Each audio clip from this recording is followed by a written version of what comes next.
ಮನೆಯೇ ಮೊದಲ ಪಾಠ ಶಾಲೆ, ಜನನಿ ತಾನೇ ಮೊದಲ ಗುರು ಅಂತ. ಮನೆಯಲ್ಲಿ ತಾಯಿ ಏನು ಹೇಳ್ಕೊಡ್ತಾಳೋ ಮಕ್ಕಳು ಅದನ್ನ ಕಲಿತಾರೆ. ಇವತ್ತಿನ ನಮ್ಮ ಪಾಡ್ಕಾಸ್ಟಲ್ಲಿ ಮನೆಯಲ್ಲಿ ಮಕ್ಕಳಿಗೆ ಕೊಡುವಂಥ ಸಂಸ್ಕಾರ ಏನು, ಅವ್ರನ್ನ ಯಾವ ರೀತಿಯಿಂದ ಇಂಡಿಪೆಂಡೆಂಟ್ ಆಗಿ ಬೆಳೆಸಬೇಕು ಅನ್ನೋದ್ರ ಬಗ್ಗೆ ನಾವು ಮಾತಾಡಿದ್ದೀವಿ.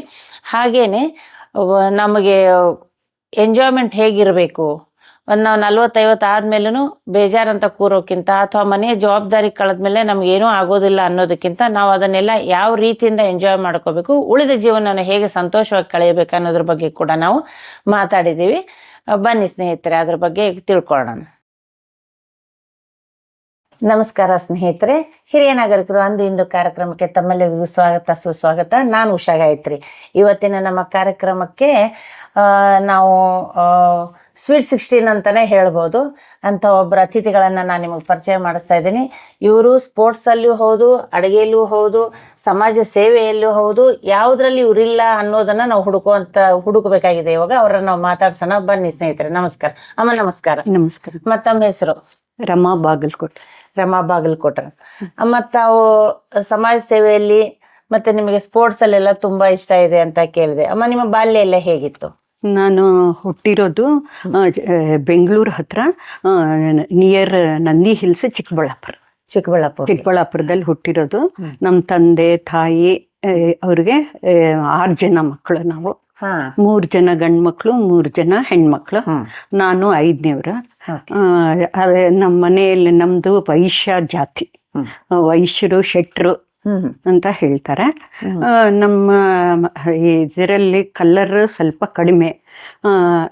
ನಮ್ಮ ವೈಶ್ಯ ಜಾತಿಯಲ್ಲಿ ಸ್ವಲ್ಪ ಬೆಳ್ಳಗೆ ಅವರಿರೋ ಸ್ವಲ್ಪ ಕಡಿಮೆ. ಚಿಕ್ಕಂದಿನಿಂದಲೇ ನನಗೆ 16 ವರ್ಷ ಇರ್ಬೇಕಾರೆ ಮದ್ವೆ ಮಾಡಕ್ಕೆ ನಮ್ಮ ತಂದೆ ತುಂಬಾ ತುದಿಗಾಲಲ್ಲಿ ನಿಂತುಬಿಟ್ಟಿದ್ರು. ನಾನು ನಮ್ಮ ತಂದೆಯವ್ರ ಕಾಲಿಗೆ ಬಿದ್ದು ಬೇಡ್ಕೊಂಡು, ನನಗೆ ಇವಾಗ ಮದ್ವೆ ಮಾಡಬೇಡ್ರಿ, ನನಗೆ ಮದ್ವೆ ಆಗೋ ಇದು ಇಷ್ಟ ಇಲ್ಲ ಅಂತಂದು ಹೇಳಿದೆ. ಆಮೇಲೆ ನಮ್ಮ ತಂದೆಯವರು ತುಂಬ ಕೇಳ್ಕೊಂಡಿಂದ ಆಯಿತು ಅಂಥೇಳಿ 18 ವರ್ಷಕ್ಕೆ ನನಗೆ ಮದುವೆ ಮಾಡಲೇಬೇಕು ಅಂತ ನಿರ್ಧಾರ ಮಾಡಿದ್ರು. ನಾನು ಒಂದು ಸೀರೆ ಉಟ್ಕೊಂಡು ಹೊರಗಡೆ ಕಾಲಿಟ್ರೆ, ನಿಮ್ಮ ಮಗಳು ನಮಗೆ ಕೊಡ್ರಿ ಅಂತ ಪ್ರತಿಯೊಬ್ಬರು ನಮ್ಮ ತಂದೆನ ಇದು ಮಾಡಿದ್ದಕ್ಕೆ ನಮ್ಮ ತಂದೆಯವರು ಬೇಗ ಮದುವೆ ಮಾಡಿಬಿಡ್ಬೇಕು ನನ್ನ ಮಗಳಿಗೆ. ಅವ್ರದ್ದು ಇನ್ನೊಂದು ಇಂಟೆನ್ಷನ್ ಏನಿತ್ತು ಅಂದರೆ, ನಾನು ಇರ್ಬೇಕಾದ್ರೆ ನನ್ನ ಮಕ್ಕಳನ್ನೆಲ್ಲ ದಡ ಮುಟ್ಟಿಸ್ಬೇಕು ಮಗಳಿಗೂ ಅದೊಂದು ಆಸೆ ಇದ್ದೇ ಇರುತ್ತೆ. ಅದಕ್ಕೋಸ್ಕರ ನಮ್ಮ ತಂದೆ ನಮಗೆ ಬೇಗ 18 ವರ್ಷಕ್ಕೆ ಮದುವೆ ಮಾಡಿಬಿಟ್ರೆ. 18 ವರ್ಷಕ್ಕೆ ಮದುವೆ ಮಾಡಿದ್ರೆ ನಮ್ಮನ್ನು ಹುಬ್ಳಿಯಲ್ಲಿ ಗಂಗಪ್ಪ ಬಾಗಲಕೋಟೆ, ಶಾಂತಮ್ಮ ಅಂಥೇಳಿ ಅವರು ನಮ್ಮ ಯಜಮಾನ್ರು ಬಸವರಾಜ್ ಬಾಗಲಕೋಟೆ, ಅವರು ಬಿಸ್ನೆಸ್ ಮ್ಯಾನ್. ನಮ್ಮದು ಅಡಿಕೆ ಆಮೇಲಿಂದ ಟೀ ಪೌಡ್ರ್, 2 ಹೋಲ್ಸೇಲ್ ಬಿಸ್ನೆಸ್. ಅವರಿಗೆ ನಮ್ಮ ತಂದೆಯವರು ನನಗೆ ಮದುವೆ ಮಾಡಿಕೊಟ್ರು. ಆ ಮದುವೆ ಮಾಡಿಕೊಡೋದ್ರಲ್ಲೂ ವಿಶೇಷ ಇತ್ತು. ಏನು ಅಂದರೆ, ಶಿವರಾಜ್ ಕುಮಾರ್ ಪಿಕ್ಚರಲ್ಲಿ ಹೇಗೆ ಒಂದು ತಂಗಿನ ಮದುವೆ ಮಾಡಬೇಕು ಅಂದರೆ ಅವ್ರ ಮನೇಲಿ ಹೋಗಿ ನೋಡ್ಕೊಂಬಂದ್ರು, ಹಂಗೆ ನಮ್ಮ ತಂದೆ ಒಂದು ದಿನ ಹುಬ್ಬಳ್ಳಿಯಲ್ಲಿ ಬಂದು ಎಲ್ಲ ನೋಡಿ, ಇವ್ರ ಮನೆ ಹೇಗಿದೆ, ಇವ್ರು ಹೆಂಗೆ ಅಂತೆಲ್ಲ ಒಂದು ದಿನ ಇದ್ದು ಎಲ್ಲ ನಿರ್ಣಯ ಮಾಡಿ ನನ್ನನ್ನು ಮದುವೆ ಮಾಡಿಕೊಟ್ರು. ಯಾವ ತಂದೆಗಾದ್ರೂ ಇರುತ್ತೆ ತಮ್ಮ ಮಗಳು ಒಂದು ಕಡೆ ಚೆನ್ನಾಗಿರ್ಬೇಕು ಅಂತ ಹೇಳಿ. ಎಲ್ಲಿ ಹೆಣ್ಣು ಮಕ್ಕಳು ಚೆನ್ನಾಗಿರ್ತಾರೆ ಅಲ್ಲಿ ಅಪ್ಪ ಅಮ್ಮ ಚೆನ್ನಾಗಿ ನಿದ್ದೆ ಮಾಡ್ತಾರೆ ಅಂತ ಹೇಳಿ. ಅಮ್ಮ, ತಮ್ಮ ವಿದ್ಯಾಭ್ಯಾಸ ಏನು? ನಂದು ವಿದ್ಯಾಭ್ಯಾಸ SSLC. 18 ವರ್ಷಕ್ಕೆ ಮದುವೆ ಆಯ್ತಲ್ಲ. ನಾನು ವೀಣೆ ಬಾರಿಸ್ತಿದ್ದೆ, ಸಂಗೀತದಲ್ಲಿ ಹಾಡುಗಳು, ಅದರಲ್ಲೆಲ್ಲ ಮುಂದೆ ಇದ್ದೀರಾ ನೀವು. ಮತ್ತು ನಿಮ್ಮ ಹಾಬೀಸ್ ಎಲ್ಲ ಏನು? ನಾನು ಚಿಕ್ಕವಳಿದ್ದಾಗಿಂದನೂ ಶಿವನ್ ಪೂಜೆ ಮಾಡೋದು ತುಂಬ. ಅಕ್ಕ ಮಹಾದೇವಿ ಇನ್ಸ್ಪಿರೇಷನ್. ನಾನು ಅಕ್ಕ ಮಹಾದೇವಿ ಹೇಗೆ ಮರಳಿನಲ್ಲಿ ಲಿಂಗ ಮಾಡಿ ಪೂಜೆ ಮಾಡ್ತಿಲ್ಲ, ನಾನು ಚಿಕ್ಕವಳಿದ್ದಾಗಿಂದನೂ ನಮ್ಮ ಮನೆ ಹತ್ರ ಹೋಗಿ ಆ ಶಿವನ ಗುಡಿಯಲ್ಲಿ ಕೂತ್ಕೊಂಡು ನಂಗೆ ಪೂಜೆ ಮಾಡ್ಕೊತ ಇರೋದು. ನಂದು ಬೇರೆ ಜಾಸ್ತಿ ಅನ್ನೋದಕ್ಕಿಂತ ಓಂ ನಮಃ ಶಿವಾಯ ಅಂತ ತುಂಬ ಬರೆಯೋದು. ಬುಕ್ಸ್ ಆ ಬರ್ದಿರೋ ಬುಕ್ಕುಗಳನ್ನ ಪ್ರತಿಯೊಬ್ಬ ಸಾಧುಗಳು ಎಲ್ಲರೂ ಬರೆದು ಅದು ತುಂಬ ಆಗಿ ಸಾಧುಗಳೆಲ್ಲ ಆಶ್ರಮ ಕಟ್ಟಿದ್ರೆ, ದೇವಸ್ಥಾನ ಕಟ್ಟಿದ್ರೆ ಅವರೆಲ್ಲದಕ್ಕೂ ತಗೊಂಡು ಹೋಗಿ ಅದನ್ನ ಕೆಳಗಡೆ ಇಟ್ಟು ದೇವ್ರ ಪ್ರತಿಷ್ಠಾಪನೆ ಮಾಡಿದ್ರು. ಆಮೇಲೆ ಇವರು ಪ್ರತಿಯೊಬ್ಬರು ಫ್ರೆಂಡ್ಸ್ ಮನೆಯಲ್ಲೂ ನಂದು ಬುಕ್ಸ್ ಇದೆ, ಅವರು ದೇವ್ರ ಮನೆಯಲ್ಲಿ ಇಟ್ಟು ಪೂಜೆ ಮಾಡ್ತಾ ಇದ್ದಾರೆ. ಓಂ ನಮ ಶಿವಾಯ ಬುಕ್ಕು ಮಾಡ್ತಾ ಇದ್ದಾರೆ. ನಮ್ಮ ಮನೆಯಲ್ಲಿ ತುಳಸಿ ಗಿಡದ ಕೆಳಗಡೆ ನಾವೆಲ್ಲ ಬುಕ್ಸ್ ಇಟ್ಟು ತುಳಸಿ ಪ್ರತಿಷ್ಠಾಪನೆ ಎಲ್ಲ ನೀವು ಮಾಡ್ತಾರೆ. ಒಟ್ಟಿನಲ್ಲಿ ಈಶ್ವರನ ಭಕ್ತರು. ತುಂಬಾ ನನ್ಗೆ ಈಶ್ವರ ಅಂದ್ರೆ ತುಂಬಾ ಇಷ್ಟ. ಈಶ್ವರ ಒಳ್ಳೆ ವರಗಳು ಕೊಟ್ಟಿದ್ದಾರೆ. ಎಷ್ಟು ಜನ ಮಕ್ಕಳಮ್ಮ? ನನಗೆ 3 ಜನ ಮಕ್ಕಳು, 2 ಗಂಡು ಮಕ್ಕಳು, ಒಬ್ರು ಹೆಣ್ಮಗಳು. ಒಬ್ಬ ಮಗ ನ್ಯೂಯಾರ್ಕ್ ಅಲ್ಲಿ ಇರ್ತಾರೆ, ಇದು ಇಂಜಿನಿಯರ್ಸ್ ಇಬ್ರು. ಅವ್ರಿಗೊಬ್ಬ ಮೊಮ್ಮಗ ಇದ್ದಾನೆ, ನನಗೊಬ್ಬ ಮೊಮ್ಮಗ ಇದ್ದಾನೆ. ಮತ್ತೆ ಮಗಳು ಜರ್ಮನಿಯಲ್ಲಿ ಇರ್ತಾಳೆ, ಅವ್ರ ಗಂಡ ಹೆಂಡತಿ ಅವ್ರು ಇಬ್ರು ಇಂಜಿನಿಯರ್ಸ್. ನನಗೆ ಮೊಮ್ಮಗಳಿದ್ದಾಳೆ, 2 ಮೊಮ್ಮಕ್ಕಳು. 2 ಮೊಮ್ಮಕ್ಕಳಿದ್ದಾರೆ ನಿಮಗೆ. ನಿಮ್ದು ಸೋಷಿಯಲ್ ಆಕ್ಟಿವಿಟೀಸ್ ಎಲ್ಲ ಏನಿದೆ? ಸೋಷಿಯಲ್ ಆಕ್ಟಿವಿಟೀಸ್ ಅಂತಂದ್ರೆ ನನಗೆ ವೃದ್ಧಾಶ್ರಮಕ್ಕೆ ಎಲ್ಲಿ ಭೇಟಿ ಕೊಡ್ಬೇಕು ಅಂದ್ರೆ ಅಲ್ಲಿ ಹೋಗಿ ಬರ್ತೀವಿ. ಅಲ್ಲಿ ಒಂದು ಹಣ್ಣು ತರಕಾರಿ ಎಲ್ಲ ಮಾರ್ತಾ ಇರ್ತಾರೆ, ಅವ್ರಿಗೆ ಎಲ್ಲರಿಗೂ ಹೋಗಿ ಬಟ್ಟೆಗಳು ಕೊಟ್ಟು ಬರ್ತೀವಿ. ಎಲ್ಲಿ ಏನು ಸಹಾಯ ಮಾಡಬೇಕು ಅನ್ಸಿದ್ರೆ ಅಲ್ಲಿ ಸಹಾಯ ಮಾಡ್ತಿರ್ತೀವಿ. ನಮ್ಮ ಯಜಮಾನರು ಟೀ ಪೌಡರ್ ಬಿಸ್ನೆಸ್ ಮಾಡ್ತಾ ಇರೋದ್ರಿಂದ ಅವರು 10 ಕಡೆ ಎಲ್ಲಾನು ಮಾಡ್ತಾರೆ. ಅವರು ಆಧ್ಯಾತ್ಮಿಕದಲ್ಲಿ ತುಂಬ ಗುರುಗಳು ಅಂದರೆ ತುಂಬ ಮಾಡ್ತಾರೆ. ಅವರು ನಮ್ಮದು ಶ್ರಾವಣ ಮಾಸದಲ್ಲಿ ವೈಶಾಖದಲ್ಲಿ 1 ತಿಂಗಳ ಪ್ರವಚನ ನಡೆಯುತ್ತೆ. ಆ ಪ್ರವಚನದಲ್ಲಿ ನಮ್ಮ ಯಜಮಾನ್ರೆ ಎಲ್ಲ ಮುಂದೆ ನಿಂತು ಎಲ್ಲ ಮಾಡಿಸಿ ತುಂಬ ಜನಗಳಿಗೆ ಅದರ ಪರಿಚಯ ಮಾಡಿಸ್ಕೊಡ್ತಾರೆ. ನಮ್ಮ ಯಜಮಾನ್ರು ತುಂಬ ಜನಕ್ಕೆ ಎಲ್ಲ ಊಟಗಳು, ಎಲ್ಲಿ ಊಟಗಳು ಹಾಕ್ಸ್ಬೇಕು, ಅನಾಥಾಶ್ರಮ, ವೃದ್ಧಾಶ್ರಮ, ಅಲ್ಲೆಲ್ಲ ಊಟಕ್ಕೆ ಎಲ್ಲ ಕೊಡ್ತೀವಿ. ಈಗ ನಿಮ್ಗೆ ಇದು ಸೋಷಿಯಲ್ ಸರ್ವಿಸ್ ಎಲ್ಲ ನೀವು ಮಾಡ್ತಾ ಇದ್ರಿ, ನೀವು ಸ್ವಂತ ಮಾಡ್ತಾರೆ, ನಿಮ್ದೇ ಗ್ರೂಪ್ಗಳೆಲ್ಲ ಇದೆಯಾ? ಮೊದಲು ಜೆಂಟ್ಸ್ ಗ್ರೂಪು ಸಹೇಲಿ ಮಾಡಿದಾಗ ಅವಾಗೆಲ್ಲ ಗ್ರೂಪ್ಗಳಿಂದ ಮಾಡ್ತಿದ್ವಿ. ಇವಾಗ ಅಲ್ಲೆಲ್ಲ ನಮ್ದು ಆಗೈತಿ ಇವಾಗ. ಅದಕ್ಕೋಸ್ಕರ ನಾವು ಓನ್ ಆಗಿನೂ ತುಂಬಾ ಕಡೆ ಎಲ್ಲೆಲ್ಲಿ ಏನೇನಿದೆ, ನಮ್ಗೆ ಎಲ್ಲಿ ಹೋಗ್ಬೇಕು ಅನ್ಸಿದ್ರೆ ಅಲ್ಲಿ ಹೋಗಿ ಅವ್ರನ್ನೆಲ್ಲ ಮಾತಾಡಿಸಿ ಅವ್ರಿಗೆ ಏನ್ ಬೇಕು ಅಂತೇಳಿ ಅಲ್ಲಿ ಮಾಡಿ ಬರ್ತೀವಿ. ನಿಮಗೆ ಕಿತ್ತೂರು ರಾಣಿ ಚೆನ್ನಮ್ಮ ಪ್ರಶಸ್ತಿ ಬಂತು ಅಂತ ಕೇಳ್ತೀವಿ, ಯಾವುದಕ್ಕೆ ಬಂದಿದೆ ನಿಮಗೆ ಅದಕ್ಕೆ ಚೆನ್ನಮ್ಮ ಪ್ರಶಸ್ತಿ? ಕಿತ್ತೂರು ರಾಣಿ ಚೆನ್ನಮ್ಮ ಪ್ರಶಸ್ತಿ ನನಗೆ ಬಂದಿದ್ದು ವಿಶ್ವೇಶ್ವರ ಮಹಿಳಾ ಮಂಡಳಿಯಲ್ಲಿ ನಾಟಕಗಳು, ಅಲ್ಲಿ ಏನು ಹಾಡುಗಳು, ದೇವಸ್ಥಾನ ನಾವು ಇಲ್ಲಿ ಸಬ್ಜೆಲ್ ಹತ್ರ ಆಂಜನೇಯ ಸ್ವಾಮಿ ದೇವಸ್ಥಾನ ದೇವ್ರ ಪ್ರತಿಷ್ಠಾಪನೆ ಮಾಡಿದ್ವಿ ಆಂಜನೇಯನ್ನ. ಆವಾಗ ದೇವ್ರ ಪ್ರತಿಷ್ಠಾಪನೆ ಮಾಡಿದಾಗ ಅಲ್ಲಿ ಸಂಗೀತ ಸಂಜೆ ಅಂತೇಳಿ ಅಲ್ಲಿ ಮಾಡ್ತಿದ್ವಿ. ವಿಶ್ವನಾಥನ್ ಗುಡಿಯಲ್ಲಿ ಸಂಗೀತ ಸಂಜೆ ಅಂತ ಮಾಡ್ತಿದ್ವಿ. ನಾವು ಆಂಜನೇಯನ್ ಪ್ರತಿಷ್ಠಾಪನೆ ಮಾಡಿದಾಗ ತುಮಕೂರಿಂದ ಗುರುಗಳು ಬಂದಿದ್ರು ಪ್ರತಿಷ್ಠಾಪನೆ ಮಾಡ್ಸಕ್ಕೆ. ಆವಾಗ ಅವರು, ನಾನು ಶಿವನ್ ಭಕ್ತಳಾಗಿರೋದ್ರಿಂದ ಅವ್ರು ನನ್ಗೊಂದು ಮಾತು ಹೇಳಿದರು, ನೋಡಮ್ಮ ನೀನು ಶಿವನ್ ಪ್ರತಿಷ್ಠಾಪನೆ ಮಾಡಿದ್ರೆ ಒಬ್ಬನೇ ಶಿವ ಆಗಿರ್ತಿದ್ದ, ಆದರೆ ನಾವು ಆಂಜನೇಯನ ಮಾಡಿದ್ದಕ್ಕೆ ಆಂಜನೇಯನ ಒಂದೊಂದು ರೋಮದಲ್ಲಿ ಒಬ್ಬೊಬ್ಬನ ಶಿವ ಇದ್ದಾನೆ. ನೀನು ಕೋಟಿ ಲಿಂಗಗಳು ಮಾಡ್ಬಿಟ್ಟಿಯಮ್ಮ, ನಿನಗೆ ತುಂಬಾ ನೀನು ಶಿವನ್ ಭಕ್ತರಾಗಿದ್ದಕ್ಕೆ ಶಿವ ಆ ಥರ ನಿನ್ನ ಕೈಯಲ್ಲಿ ಮಾಡಿಸ್ಕೊಂಡಿದ್ದಾನಮ್ಮ ಅಂತಂದು ಅವರು ಎಲ್ಲ ತುಂಬಾನು ಸಂತೋಷ ಪಟ್ರು. ಆಮೇಲೆ ಗೇಮ್ಸ್ ಆಡಿಸೋದು ಎಲ್ಲ ಫುಲ್ ಆಕ್ಟಿವಿಟೀಸು. ಸಿಟಿ ಹೈಸ್ಕೂಲಲ್ಲಿ ಎಲ್ಲ ಪ್ರಹ್ಲಾದ್ ಜೋಶಿ ಅವರು, ನಾವು ಕಾರ್ಯಕಾರ ಮಂಡಳಿಯಲ್ಲಿ ಎಲ್ಲ ಇದ್ದು ಎಲ್ಲ ಕಡೆ ನೋಡಿ ನಮ್ಗೆ ಕಿತ್ತೂರು ಚೆನ್ನಮ್ಮ ಪ್ರಶಸ್ತಿ ಅಂತಂದು ಅವರು ಕೊಟ್ರು. ನಿಮ್ಮ ಆಕ್ಟಿವಿಟೀಸ್ ನೋಡಿ ಎಲ್ಲ ಕಡೆ ನೋಡಿ ನಿಮ್ದು ಅದನ್ನ ಕೊಟ್ರು. ನಿಮ್ದು ಆಟಗಳಲ್ಲೆಲ್ಲ ನೀವು ತುಂಬಾ ಆಕ್ಟಿವ್ ಆಗಿರ್ತೀರಾ. ಯಾವ ತರದ ಆಟಗಳನ್ನ ಮೊದ್ಲಿಂದ ಆಡ್ತಿದ್ದೀರಾ? ಮೊದ್ಲು ತುಂಬಾನೇ ನನಗೆ ಆಟಗಳಲ್ಲಿ, ಡ್ಯಾನ್ಸ್ ಅಲ್ಲಿ ಎಲ್ಲ ಚಿಕ್ಕವಳಿದ್ದಾಗ ತುಂಬಾ ನಾನು ಆಕ್ಟಿವಿಟೀಸ್ ಇಂದ ಅದೆಲ್ಲ ಮಾಡ್ತಿದ್ದೆ. ಥ್ರೋ ಬಾಲ್ ಅಲ್ಲಿ ಫಸ್ಟ್, ಖೋಖೋನಲ್ಲಿ ಫಸ್ಟ್, ರನ್ನಿಂಗ್ ರೇಸ್ ಎಲ್ಲದರಲ್ಲೂ ಎಲ್ಲ ಪ್ರೈಸ್ಗಳು ಬಂದಿದೆ, ಕಪ್ಪುಗಳು ಬಂದಿದೆ, ಎಲ್ಲ ಚೆನ್ನಾಗಿ. ಇವಾಗ ನೀವು ಮಾಡ್ತೀರಾ ಆಟದಲ್ಲೆಲ್ಲ ಸಕ್ರಿಯವಾಗಿ ಪಾಲ್ಗೊಳ್ತೀರಾ ನೀವು? ಇವಾಗ ನಾನು ಜಾಸ್ತಿ ಆಟಗಳು ಅವೆಲ್ಲ ಆಗೋದಿಲ್ಲ ಅಷ್ಟು. ನಾವು ಬೇರೆ ಮೊಮ್ಮಕ್ಕಳ ಜೊತೆ ಡ್ಯಾನ್ಸ್ ಮಾಡೋದು, ಬೇರೆ ಎಲ್ಲ ನಮ್ಗೆ ಏನ್ ಇದಾಗೋದು ನಮ್ ಕೈಯೆಲ್ಲ ಆಗೋ ತರ ನಾವು ಆ ತರ ಆಕ್ಟಿವಿಟೀಸ್ ಬೆಳಿಗ್ಗೆಯಿಂದ ಸಾಯಂಕಾಲದವರೆಗೂ. ನಂದೊಂದು ಪ್ರಿನ್ಸಿಪಲ್ ಇದೆ, 1 ನಿಮಿಷನೂ ನನಗೆ ಬೆಳಿಗ್ಗೆ 7 ಗಂಟೆ ಸ್ಟಾರ್ಟ್ ಆದ್ರೆ ರಾತ್ರಿ 10-11 ಗಂಟೆ ನಾನು ಮಲ್ಕೊಳ್ಳೋವರೆಗೂ ಟೈಮಿಂಗ್ಸ್ ಅಂದ್ರೆ ನಂದು ಟೈಮಿಂಗ್ಸ್. ಪ್ರತಿಯೊಂದು ಟೈಮ್ ದೇವ್ರ ಪೂಜೆ ಇದೇ ಟೈಮ್ಗೆ ಆಗ್ಬೇಕು, ನಾವು ಟಿಫನ್ ಇದೇ ಟೈಮ್ ಮಾಡ್ಬೇಕು, ಮಧ್ಯಾಹ್ನ ಊಟ ಇದೇ ಟೈಮ್ಗೆ ಮಾಡ್ಬೇಕು, ಪ್ರತಿಯೊಂದು ಇದು ಮಾಡುದು. ಮತ್ತೆ ಸಮಯ ಪಾಲನೆ. ಆಮೇಲೆ ನಮ್ಮ ಮನೆಯಲ್ಲಿ ಸರ್ವೆಂಟ್ಸ್ 25 ವರ್ಷಗಳಿಂದ ಇದ್ದಾರೆ. ಆದ್ರೆ ನಾವು ಆ ಸರ್ವೆಂಟ್ನ ಯಾವತ್ತು ನಾವು ಅವ್ರು ಬೇರೆ ಇದು ಬಂದಿದ್ದಾರೆ ಅಂತ ತಿಳ್ಕೊಂಡಿಲ್ಲ. ಅವರೆಲ್ಲ ನಮ್ಗೆ ತಾಯಿ ಅಂತಾರೆ. 25 ವರ್ಷಗಳಿಂದ ಕೆಲಸ ಮಾಡ್ತಾರೆ.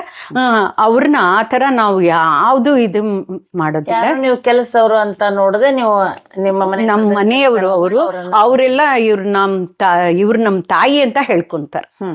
ಅವರು ನಮಗ್ ತಾಯಿ. ಇವರು ನಮ್ಮ ಮಕ್ಕಳ ಮುಂದೆ ಹೇಳ್ತಾರೆ, ನಾವು ನಿಮ್ಗಿಂತ ದೊಡ್ಡವ್ರು, ನಾವು ಫಸ್ಟ್ ನಾವು ಹುಟ್ಟಿದೀವಿ ಆಮೇಲೆ ಅಂತ ನಿಮ್ ತಾಯಿ ಅಂತ ಮಕ್ಕಳಿಗೆ ಹೇಳ್ತಾರೆ. ಅಂದ್ರೆ ಆತರ ನಾನು ನೋಡ್ಕೊಂತಾರೆ. ನಿಮ್ಮನ್ನ ಅವ್ರು ನೋಡ್ಕೊಳ್ತಾರೆ, ನೀವು ಅವ್ರನ್ನ ಆತರ ನಾನು ನೋಡ್ಕೊಂತೀನಿ. ಎಲ್ಲ ಅದು ಮ್ಯೂಚುವಲ್ ಅಂಡರ್ಸ್ಟ್ಯಾಂಡಿಂಗ್. ಅದು ನೀವು ಅವ್ರನ್ನ ಎಷ್ಟು ಅಕ್ರೆ ಪ್ರೀತಿ ಒಂದು ರೆಸ್ಪೆಕ್ಟ್ ಇಂದ ನೋಡ್ತಿರೋ, ಅವರು ಅಷ್ಟೇ ಅಕ್ರೆ ಪ್ರೀತಿ ರೆಸ್ಪೆಕ್ಟ್ ಇಂದ ಅವರು ಕೂಡ ನಿಮ್ಮನ್ನ ನೋಡ್ಕೊಳ್ತಾರೆ. ಹೌದು. ಯೂಶಲಿ ಏನಾಗುತ್ತೆ, ಒಂದು 40-50 ಆದ್ಮೇಲೆ ಅಥವಾ ಮಕ್ಳು ಸೆಟ್ಲ್ ಆದ್ಮೇಲೆ ಹೆಣ್ಮಕ್ಳ ಮನಸ್ಸಿನಲ್ಲಿ ಬರೋದ್ರ, ಅಪ್ಪ ಎಲ್ಲಾ ಜವಾಬ್ದಾರಿ ಕಳೀತು, ಆಯ್ತು, ಅದೊಂದ್ ಹಂತ ಆಗ್ಬಿಟ್ರೆ ಆಯ್ತಲ್ಲ, ವಯಸ್ಸಾಗಿದೆ, ಮಕ್ಕಳ ಮದ್ವೆ ಆಯ್ತು, ಮೊಮ್ಮಕ್ಕಳಾಯ್ತು, ಏನ್ ಮಾಡಕ್ ಆಕೈತಿ, ನಮ್ ಕೈಯಾಗ ಏನೂ ಆಗೋದಿಲ್ಲ ಅಂತ ಹೇಳ್ತಾರೆ. ಅಂತವ್ರು ಏನ್ ಹೇಳಕ್ ಇಷ್ಟಪಡ್ತೀರಿ? ನಾನು ಪ್ರತಿ ಕ್ಷಣ ಎಂಜಾಯ್ ಮಾಡ್ಬೇಕು ಅಂತೀನಿ. ನಿನ್ನೆ ಮುಗ್ದೋಯ್ತು, ನಾಳೆ ಗೊತ್ತಿಲ್ಲ. ಇವತ್ತಂತೂ ನಾನು ಏನ್ ಸಿಗುತ್ತೆ, ಏನ್ ನನಗೋಸ್ಕರ ಏನ್ ಟೈಮ್ ಇದೆ, ಅದನ್ನ ಒಂದು ಚೂರು ವೇಸ್ಟ್ ಮಾಡೋದಿಲ್ಲ. ನಾನು ಹೆಂಗಿರ್ಬೇಕು, ನಾ ಏನ್ ಮಾಡಬೇಕು, ಈ ಕ್ಷಣದಲ್ಲಿ ಹೊರಗೋಗ್ಬೇಕು, ಪ್ರತಿಯೊಂದು ಎಂಜಾಯ್ ಮಾಡ್ಬೇಕು, ನಗ್ನಗ್ತಾ ಕಳಿಬೇಕು. ಎಲ್ಲರೂ ಚೆನ್ನಾಗಿರ್ಬೇಕು.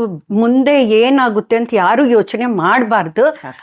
ಅದು ಮುಂದೆ ನಮಗ್ ತಡೆಯಕ್ಕಾಗಲ್ಲ. ಅದು ಮುಂದೆ ಏನಾಗುತ್ತೆ ನಮ್ಗೆ ಗೊತ್ತಿಲ್ಲ. ಅದಕ್ಕೋಸ್ಕರ ಈ ಕ್ಷಣ ನಾವನ್ನ ಆಸ್ವಾದನೆ ಮಾಡಿ ಅದನ್ನ ನಾವು ಉಪಯೋಗಿಸ್ಕೊಂಡು ನಗ್ನಗ್ತಾ ಇದ್ಬಿಟ್ರೆ ಆ ಭಗವಂತ ಅನ್ನೋನು ನಮ್ಮನ್ನ ಕೈ ಹಿಡಿದು ನಮ್ಮನ್ನ ಅವನೇ ಕರ್ಕೊಂಡು ಹೋಗ್ತಾನೆ, ದಡ ಮುಟ್ಟಿಸ್ತಾನೆ.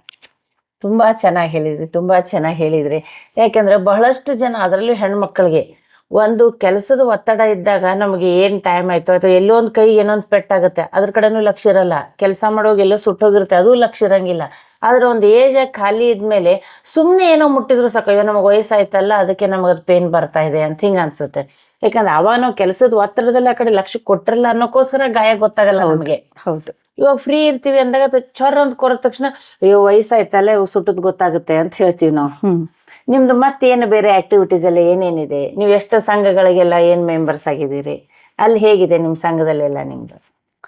ನಮ್ದು ವೈಶ್ಯ ಸಂಘದಲ್ಲೂ ಸ್ವಲ್ಪ ದಿವಸ ಅಲ್ಲಿದ್ದಾಗ ನಾವು ದುರ್ಗದ ಬೆಲ್ಲಲ್ಲಿದ್ವಿ.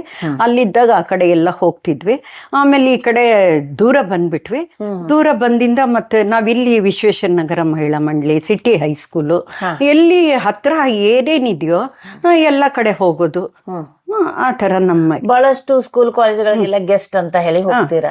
ಚೇತನ ಕಾಲೇಜಲ್ಲಿ ಹೋಗಿ ಏಡ್ಸ್ ಬಗ್ಗೆ ಅವೇರ್ನೆಸ್ ಕೊಟ್ಟು ಬಂದ್ವಿ. ಏಡ್ಸ್ ಬಗ್ಗೆ ಅವೇರ್ನೆಸ್ ಕೊಟ್ಟು ಬಂದ್ವಿ ಎಲ್ಲ ವಿದ್ಯಾರ್ಥಿಗಳಿಗೆ. ಅವ್ರಿಗೆಲ್ಲರಿಗೂ ಅವಾಗ ತುಂಬಾ ಇತ್ತು ಏಡ್ಸ್. ಇವಾಗ ಸ್ವಲ್ಪ ಅದರದ್ದು ಹೆಸರು ಕಡಿಮೆ ಇದೆ.